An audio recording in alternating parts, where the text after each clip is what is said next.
Hello and welcome to another edition of Peninsula 24. I'm your host, Kim Han-kwon.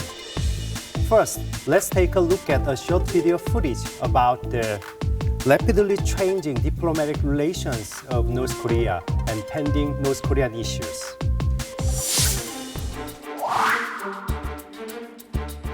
Along with the North's recent launch of a new type of intermediate-range ballistic missile, the Pukguksong-2, and the sudden death of Kim Jong-nam, North Korea has deepened its isolation from the outside world.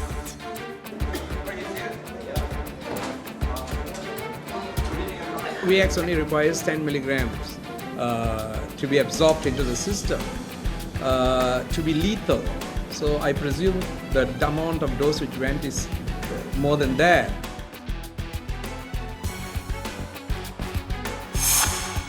Relations between the North and Malaysia have soared along with Kim Jong-nam's death, and China banned all coal imports from North Korea. Could the strengthened pressure from the global society against the North contribute to changing the North's attitude? On today's Peninsula 24, we take a deeper look at the outlook for North Korea's diplomacy.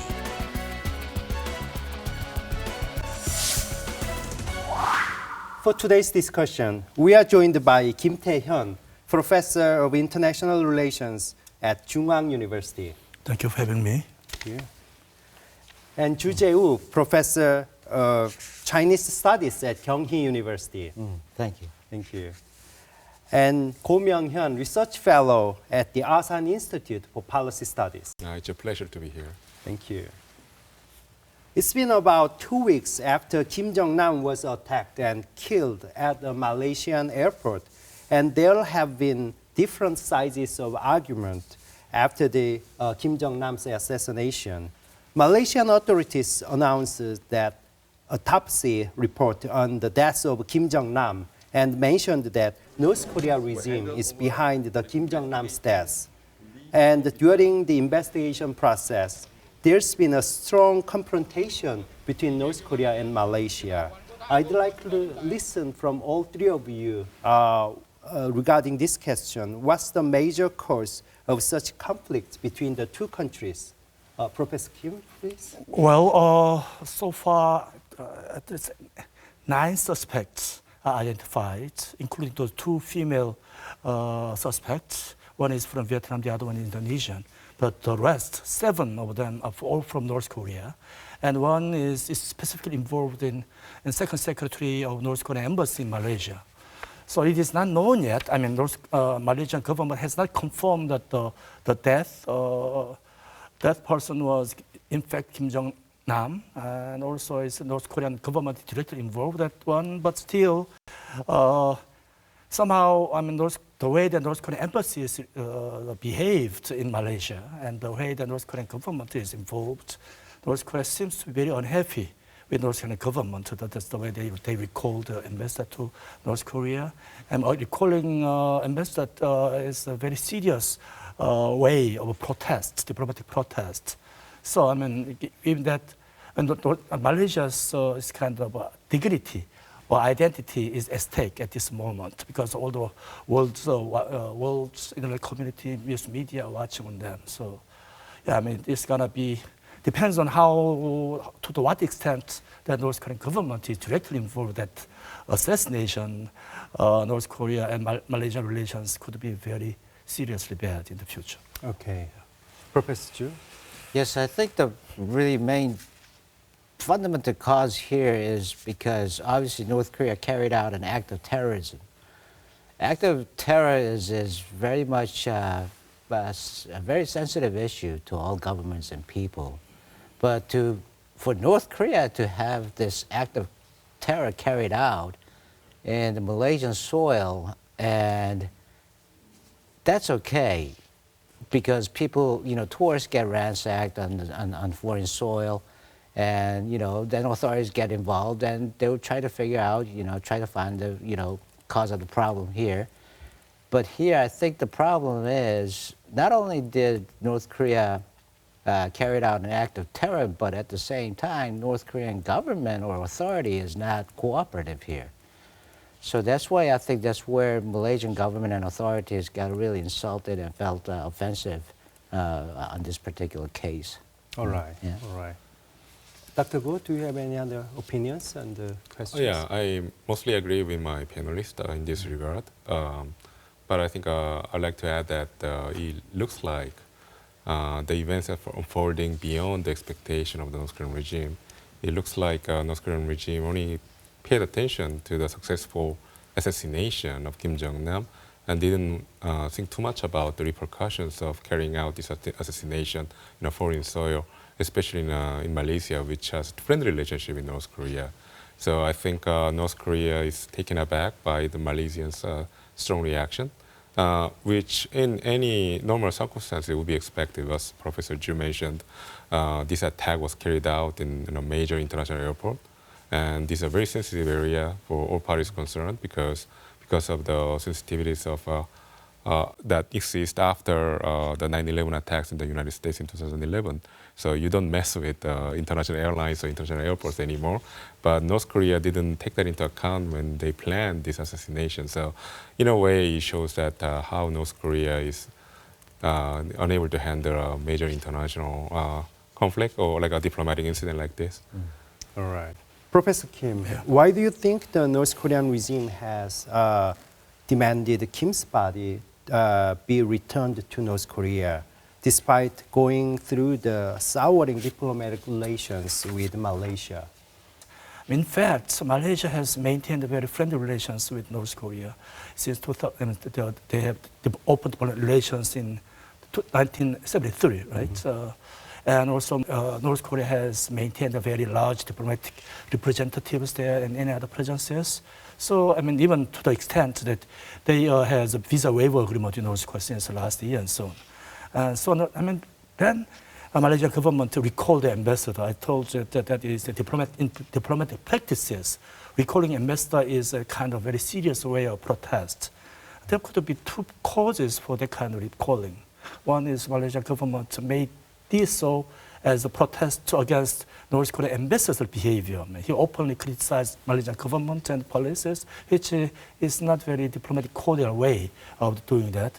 But if that is the case, I think that is not very serious. I mean, somehow they will make a diplomatic breakthrough to that. But another one, it could be that Malaysian authorities may have an early evidences that somehow North Korean government authorities are involved in these cases. And in that is the cases, if you may remember the incidences of 1983 cases in Burma at the time, Myanmar, bombing of South Korean delegations and so on, that led to cessation, severance of diplomatic ties. It may go to that far. So I mean, earlier North Korean government, it's kind of a kind of an indirect evidence that North Korea may have been involved in that one, and they didn't want to get that one is discovered through autopsy and things like that. All right. All right. So there can be two reasons for recalling the Malaysian ambassador from Pyongyang this time, but we have to wait and see what is the real reason for that. Okay. Dr. Go, most of North Korean agents who were involved in the assassination of Kim Jong-nam, they already went back to Pyongyang. Unlike 4 other North Korean suspects, Lee Jung-chul didn't go back to Pyongyang and remained in Malaysia. Why do you think he stayed at this moment? Yeah, as far as I know, the 4 North Koreans who fled back to North Korea happened to be present at the airport at the moment of assassination. So clearly they used the opportunity to leave Malaysia as soon as possible in order to avoid getting caught by the Malaysian authorities, obviously. It looks like Lee Jung-chul, on the other hand, was the local helper or somebody who organized the assistance to this cell of assassins at the local level. And he seems to be based in Malaysia for other operations as well. So in a way, the fact that the North Korean regime didn't recall Lee Jung-chul and didn't allow Lee Jung-chul to escape along with the 4 other assassins implies that the North Korean regime didn't plan carefully about the fallout of this operation. It also seems like the North Korean regime didn't understand how well watched the North Korean agents or workers or diplomats are in many parts of the world.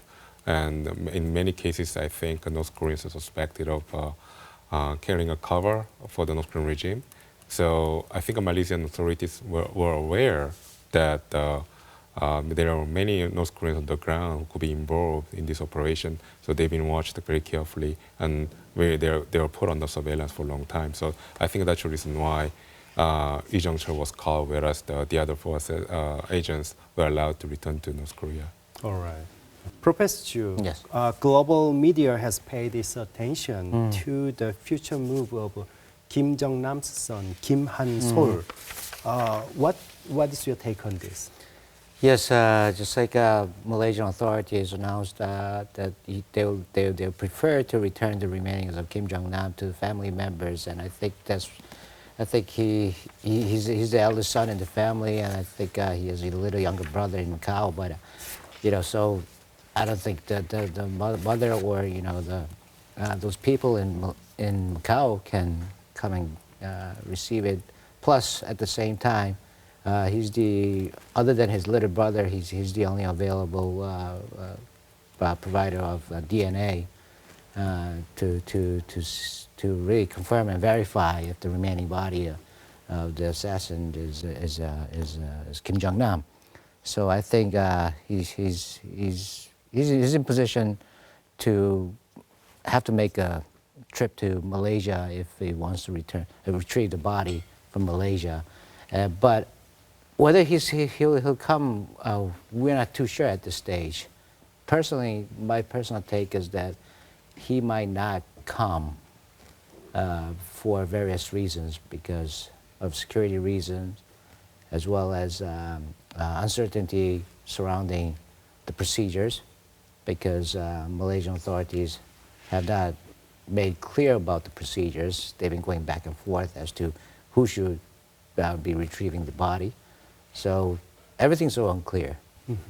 Dr. Go, bilateral relationship between North Korea and Malaysia have aggravated after the death of Kim Jong-nam. How close have been the diplomatic ties between the two countries so far? And what kind of changes will take place? Yeah, Malaysia invested quite a bit in maintaining good relations with North Korea, partly because Malaysia is a Muslim majority country that's not quite pro-Western or quite pro like a third world. It wants to keep an equal distance to major powers in the world. So Malaysia happens to have a good relationship with both North Korea and South Korea. And that's the reason why Malaysia gave North Korea visa waiver to the visitors from North Korea, and then allows North Korean workers to work in the country. To our knowledge, there are 300 to 500 North Korean workers and businessmen working in Malaysia in different construction projects or other businesses. So North Korea maintains quite a bit of presence in Malaysia. So from now on, Malaysia is going to change its attitude towards North Korea, because Malaysia has been ashamed a little bit, so to speak, in front of the international community. And also Malaysia might feel that it's taken advantage of by North Korea, despite its goodwill towards the country. So I think Malaysia will retaliate, so to speak, by downgrading its level of relationship with North Korea. I think, in some quarters it's mentioned that Malaysia might cut the diplomatic ties in North Korea. I doubt that Malaysia will go to that extent. Even if that happens, it will be only temporary. But I think Malaysia will display strong displeasure by expelling North Korean diplomats and North Korean nationals who were suspected of being involved in this incident, and also curtail the commercial activities of North Koreans in the country. Professor Kim Jong-nam was reportedly living under Chinese protection before he was killed. After the Malaysian officially announcement that the North is behind the death of Kim Jong-nam, what kind of changes will take place in the stance of Beijing? Well, our authority has confirmed that there has been a standing order from North Korean authorities to assassinate Kim Jong-nam. But still the question remains, why at this moment, at the places. One possibility is that yes, because of the standing order, North Korean unit has looking for the opportunities to do that, and that opportunity pops up at Kuala Lumpur airports at this moment. That is one possibility.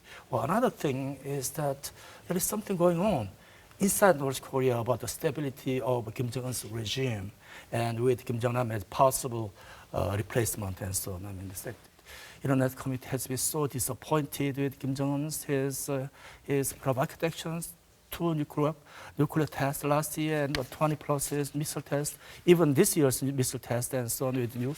So I mean, there could be, there has been a speculation that North Korea, Chinese or Beijing governments may have been disappointed with Kim Jong-un, even his policy as well as his stability.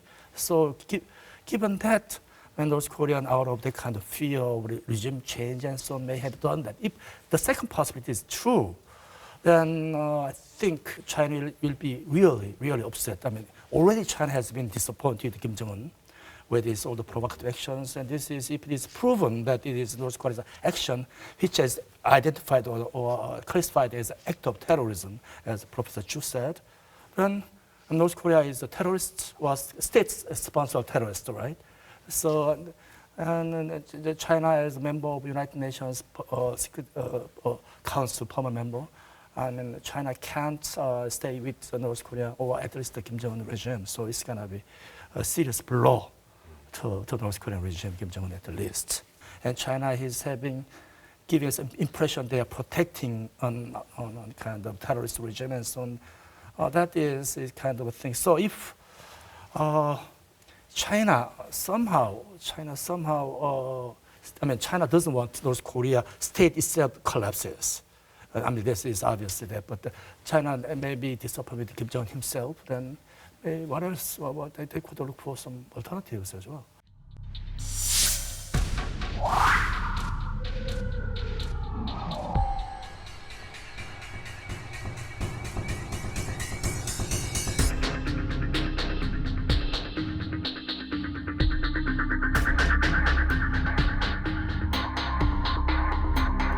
As far as all the happenings clearly show that this incident is politicized by Malaysia in collusion with South Korea. We cannot trust the investigation by the Malaysian police, even though its result would be obtained.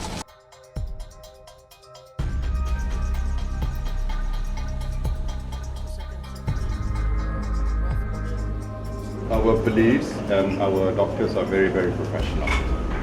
I have absolute confidence that they are very objective in whatever they do.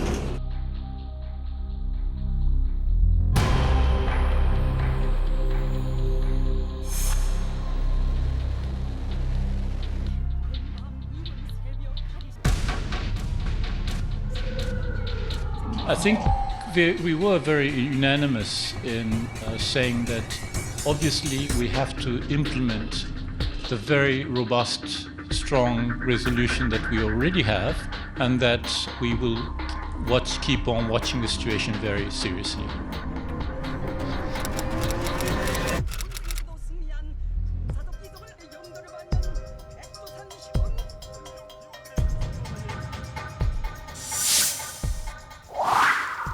Professor Choo, Yes. on February 18th, in order to participate in the UN sanctions against North Korea, Chinese media has announced that it will suspend coal imports from North Korea until December this year. What do you think is the reason for such decision? I think the date is really, really pure coincidence. It wasn't meant to be following the assassination incident. I don't think Chinese authority and government had planned it such way. It was just pure coincidence. I mean, people like to relate the two, but if I could counter their argument, then why after Kim Jong-il's birthday celebration on February 16th, right? Why couldn't they have done it before that, right? Had they announced it before, prior to the one of the biggest holidays in North Korea, which is Kim Il-sung and Kim Jong-il's birthday, then I think North Korean government would have taken it as a serious insult and offense, take it offensive. So I think if we take that into factor, then probably all these the significance of date is irrelevant here in this case. But why in February? I think if we recollect a little bit, Chinese sanction on North Korea's coal imports was placed last year, December of last year, and it was only good for a little less than 10 days, right? And then it expired on December 31st, and obviously China still wanted to carry out the sanction on North Korea.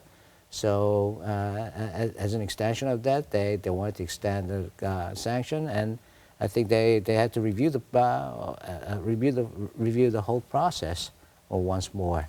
So I think the review process went on there in January and early February, despite the long holidays in China, which is China New Year's Day, right?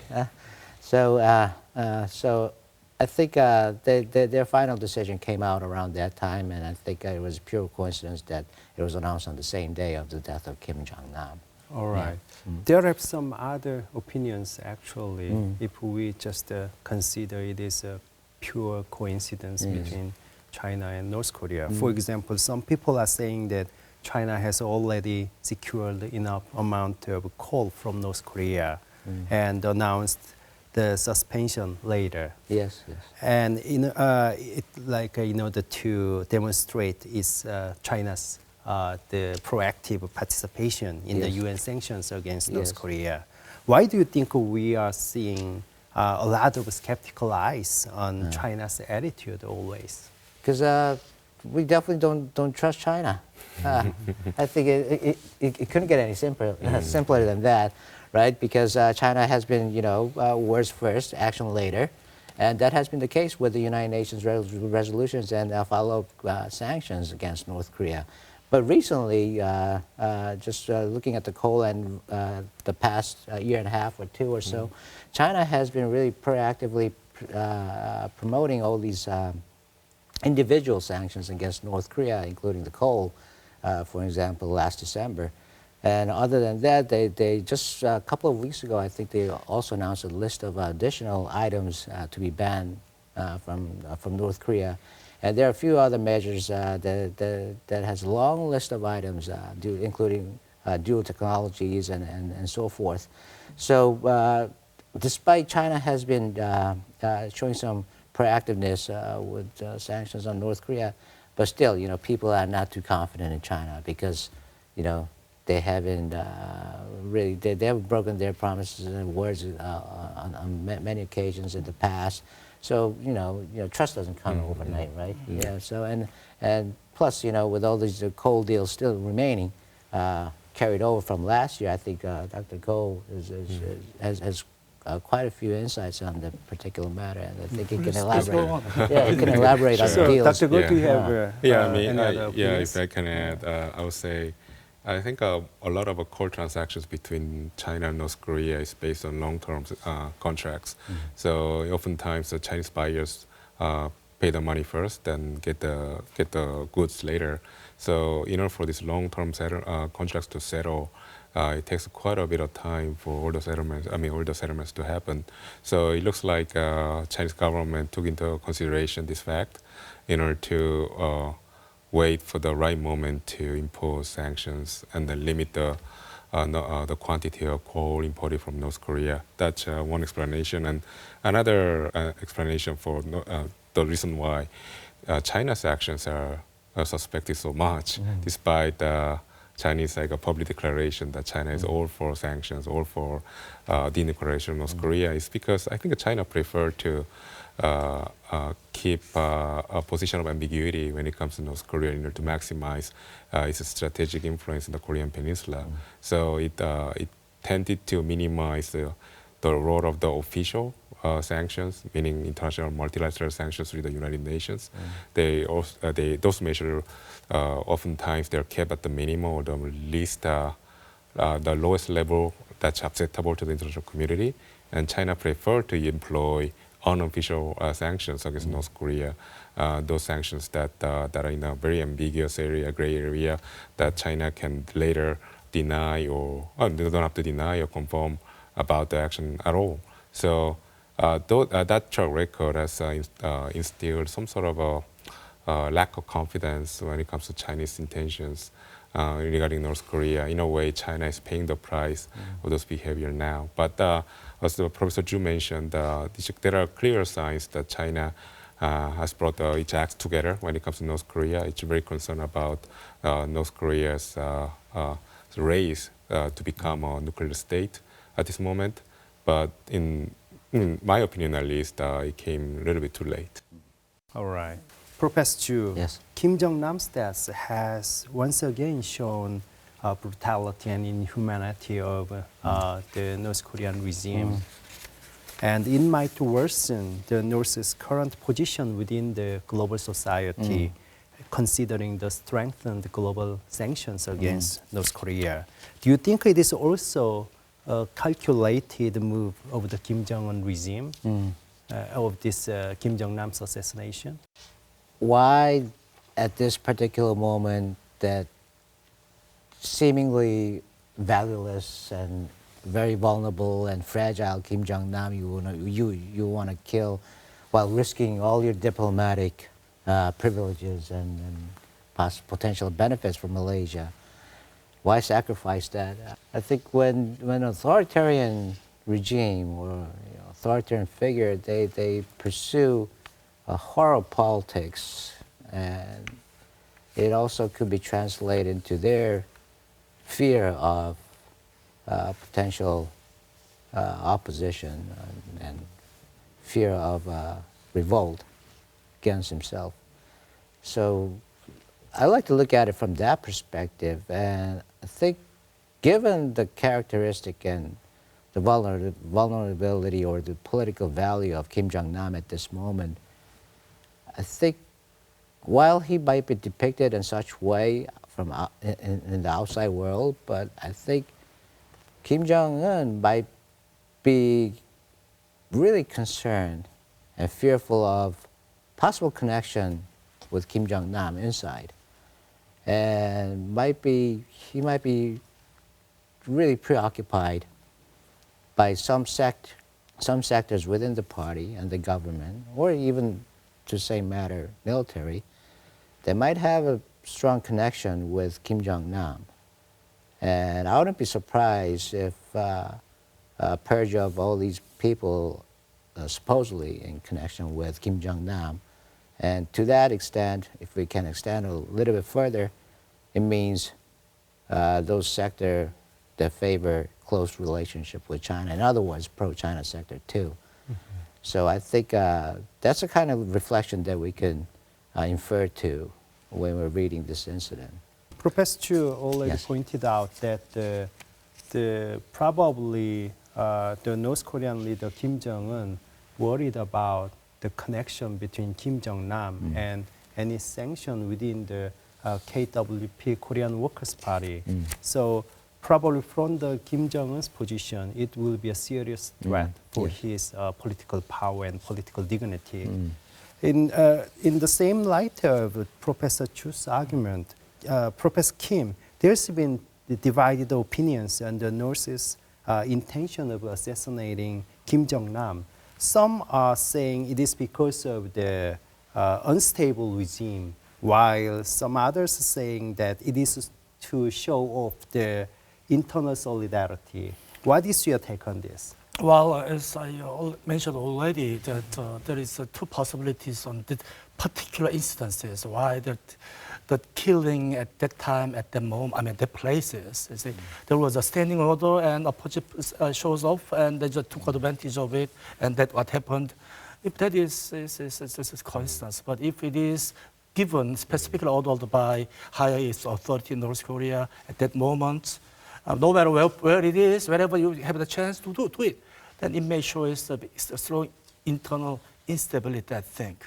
I mean, outsiders, observers always thought that by now Kim Jong-un has been in the regime for 4 or 5 years already, and by this time he has solidified his grip on power very much. And then from that point on, the international community may start to kind of bargain or negotiate about denuclearizing North Korea. That has been the international expectations. But if that reflects the extreme instability internally, then that is provide a very grim picture of the future. I mean, if international bargaining starts, international community may provide some kind of negative security assurances that international community will not do anything that harm your regime or your governments. But the instability comes from internal sources. How international community can provide that kind of assurances at all. So, I mean, that is not very good. So if that first one is the case, my sense is not very upbeating, and in that regard, I'm on that side. So I'm not very happy with this different situations.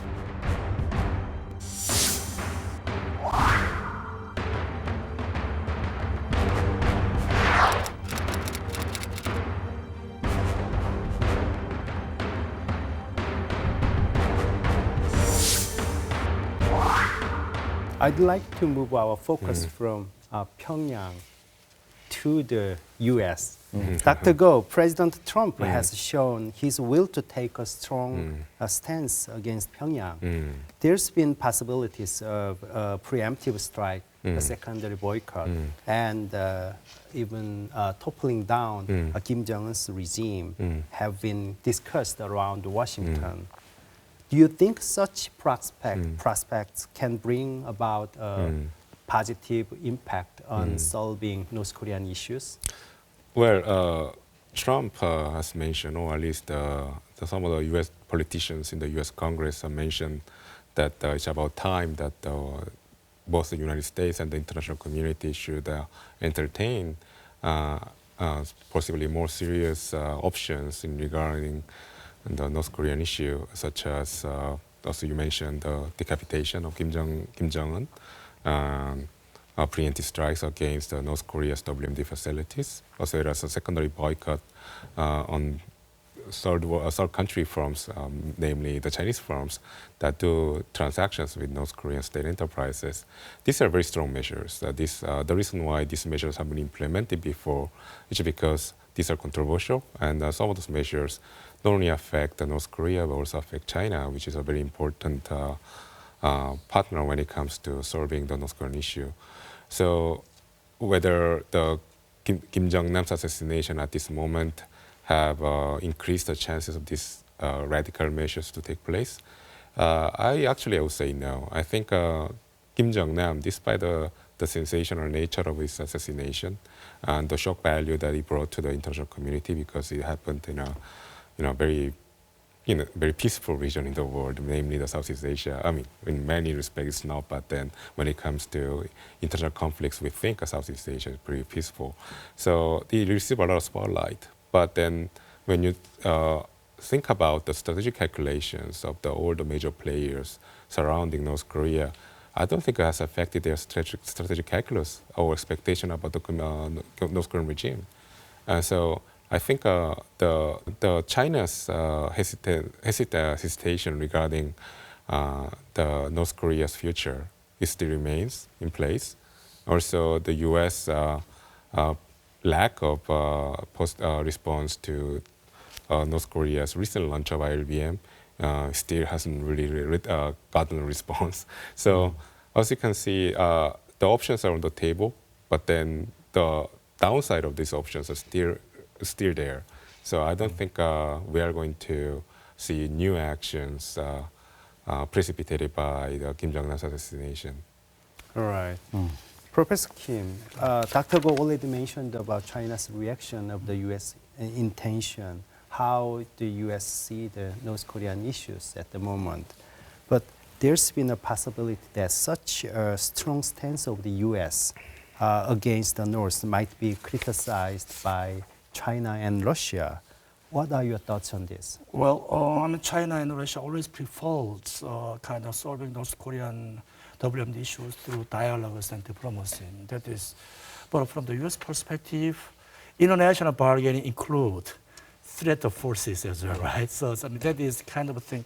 And I just, Dr. Go just mentioned that so far everything was just a talk, not actions. I mean, second boycott just a talking, possibly preemptive strike, so there was talking.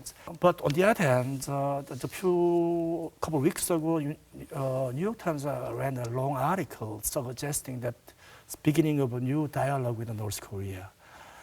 From several perspectives. So one, former President Barack Obama's administration has pursued the policy of strategic patience, and which didn't do anything, right? But on the other hand, North Korean WMD program is ongoing program towards completion. So, I mean, they just Kim Jong-un in his New Year's speech mentioned that the ICBM launch is almost ready or something like that. His time is limited. So somehow, I mean, the patient, I mean, we can't wait any longer. So somehow it may start some kind of breakthrough. But still, as I just mentioned, that international bargain include the threat of forces, which may go on, if it doesn't work, go on to actual use of forces. So, and on the other hand, North Korea, she didn't file the ICBM, but it did ILBM. It sent a signal to North Korea, the United States, you don't have much time either. So, I mean, everybody know that whenever there is a new government administration comes in Washington, that there is kind of review processes on the foreign policy issues. And North Korea has always been kind of a little bit behind in its priorities. So that may actually put in the priorities. So I think that Trump administration is serious in reviewing that policies. So at this moment, I don't think we don't need to be alarmed at possibility to preempt strike, any kind of thing. But still, we need to keep just pay attention to that. Right. Professor Choo, Malaysia and North Korea have had a visa-free agreement, but the agreement might be reconsidered after the death of Kim Jong-nam.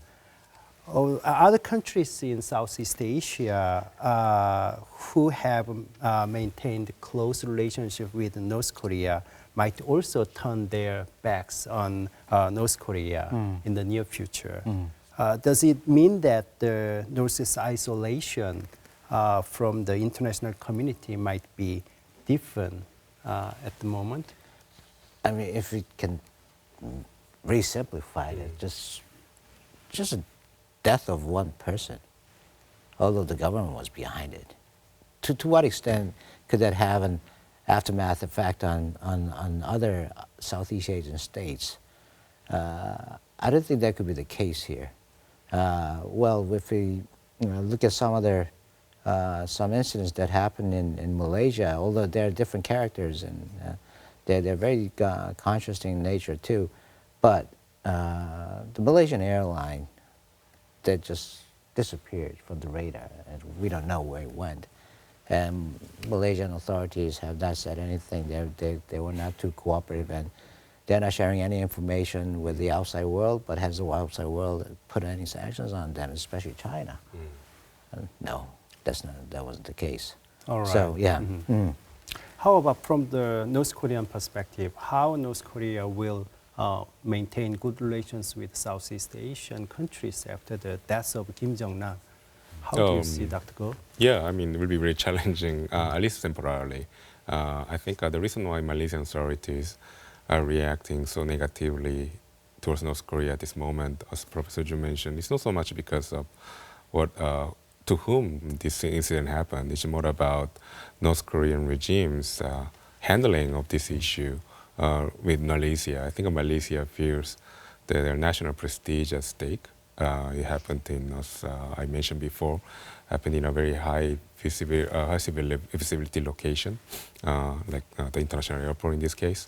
So I think that's going to affect at least the bilateral relationship between Malaysia and North Korea in the short term.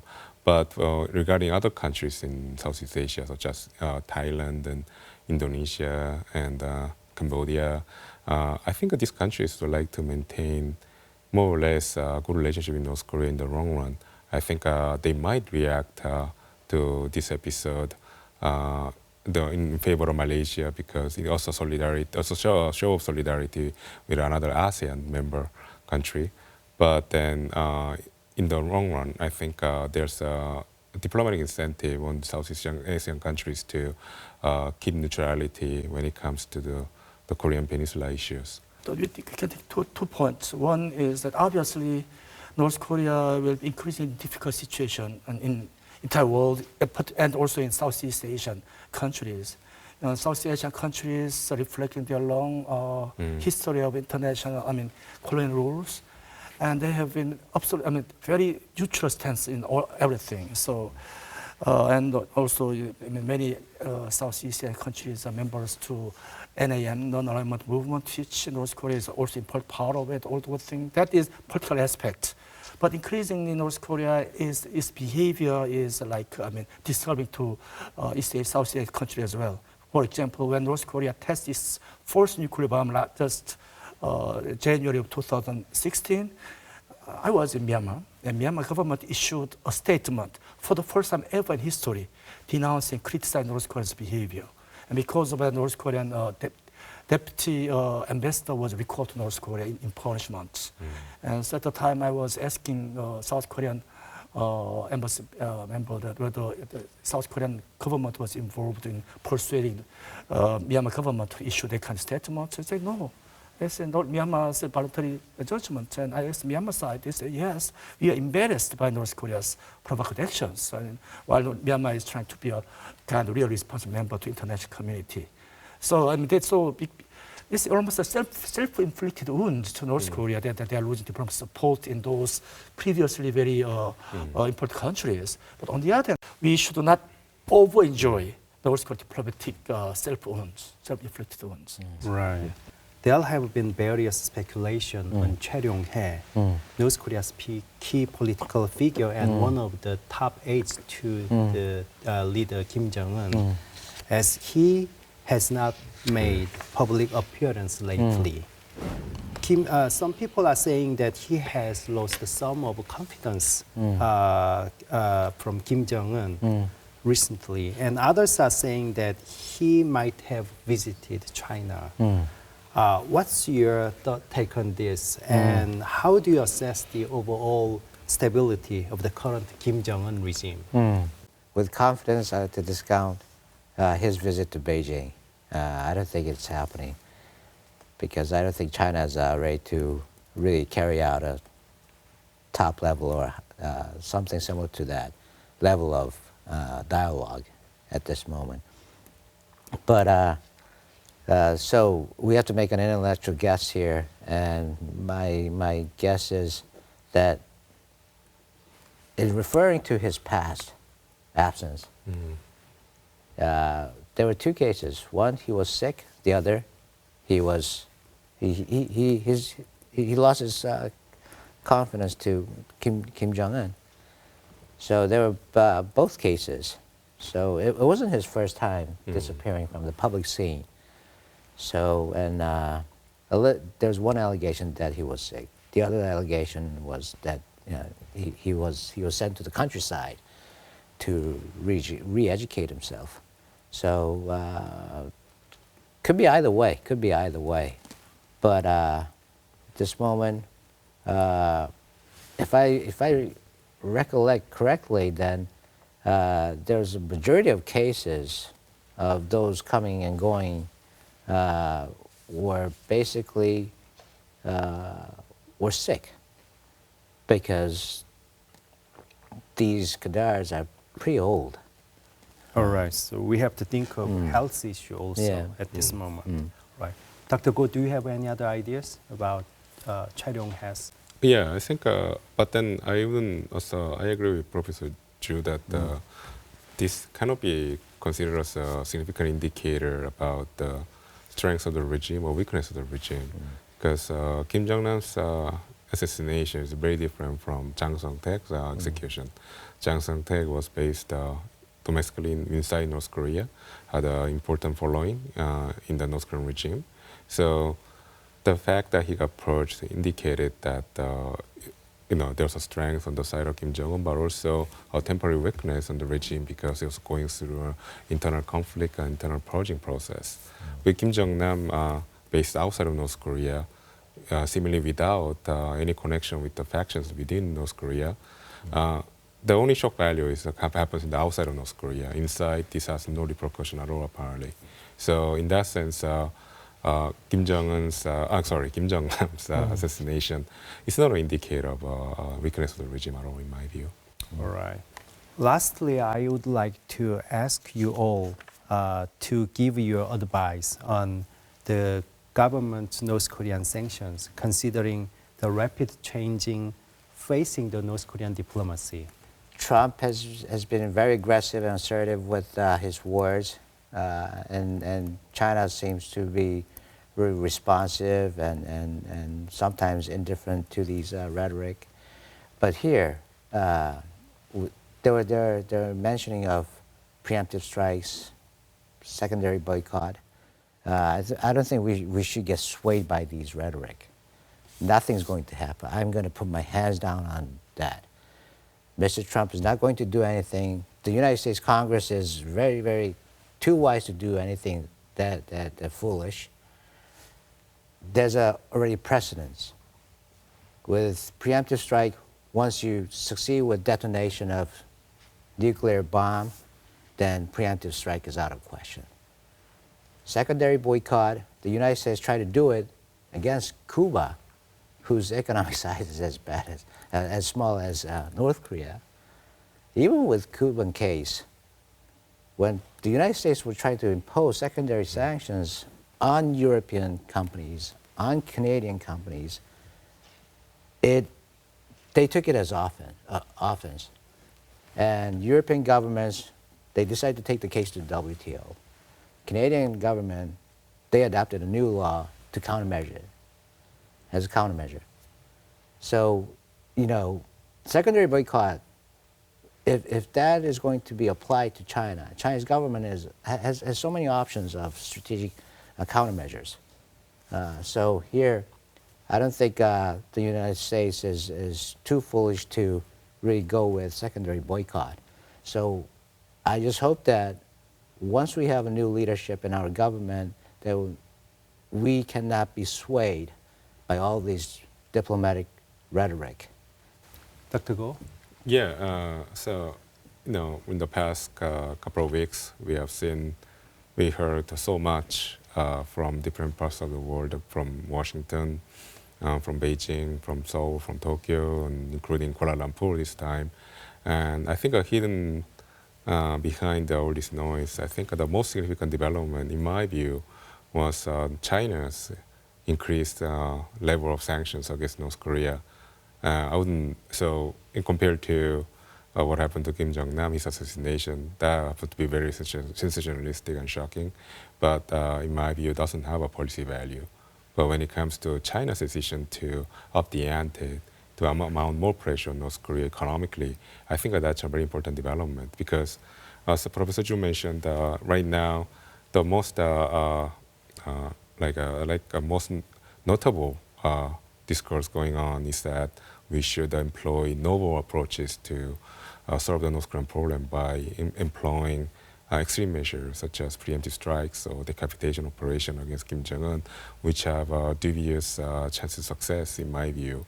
So instead, I think the South Korean government should focus more on the previous track of strengthening sanctions regime against North Korea, engaging in multilateral cooperation, including China, and try not to isolate China and create some sort of two camps in the international community, China versus others, and this way. So, we have a lot of complaints about Chinese behavior before and today, but then at the end of the day, we cannot solve the North Korean issue without the Chinese help. So we should, despite the fact that it's a very hard path, it's very difficult to have a clear solution in the short run, we should stick to our previous approach, which the most workable approach, which is increasing sanctions in cooperation with China, and then count with the support from the international community. All right. Professor Kim, actually Professor Choo made good examples how the U.S. dealing with Cuba and Iranian nuclear negotiation, and Dr. Go emphasized the role of China to dealing with North Korea at the moment. Well, and I have always maintained the position that economic sanctions alone do not work. And it is sending signals, persuading the target government that the things that they are doing is not paying, not worthwhile. So North Korea is developing its WMD program. The purpose that this is in red figure, not paying. But still, it's sending signals. But in order to take advantage of that kind of situations, you need to engage them into dialogue and discussions and bargaining, of course. And I told you that the strategic patience is over, and it's time for that bargaining to start. And also in South Korea, we expect to change the government within this year. So I think at the same time, as we need, it doesn't mean that, engagement doesn't mean that provide all kind of aid and anything like that. Just get into the bargaining table, talk seriously about it. One thing I'm not happy, as I mentioned already, what happened in Kuala Lumpur in Malaysia. If that really is the case, okay, when you bargain with someone into an agreement, there must be a reasonable expectation that the agreement will be carried out and honored. So your partner must be, let's say, honest enough to carry them out, and must be capable enough to carry them out against any possible oppositions to that. What happened that if that is true, that North Korean leader Kim Jong-un is behind his elder brother's assassination, out of his sense of instability within that one, that defies the expectation that he is sensible enough and he is powerful enough. So I hope, but still, from our perspective, we should not swayed by any kind of hope. But still, I think the worst wishful thinking that we should avoid is that because North Korean regime may collapse sooner or later, but sooner than later, we don't have to do anything because they will disappear. No, we don't have to, we can't do that, we can't afford that. So we have to pay attention to that, and if there is any moment to engage them, go ahead and engage them into dialogue and bargaining. That is my comment. We have to think of the collapse of North Korea, but we should not too much depend on this, the topics. All right, thank you so much for taking your time and sharing your opinions today. Thank you for watching. We'll see you next time.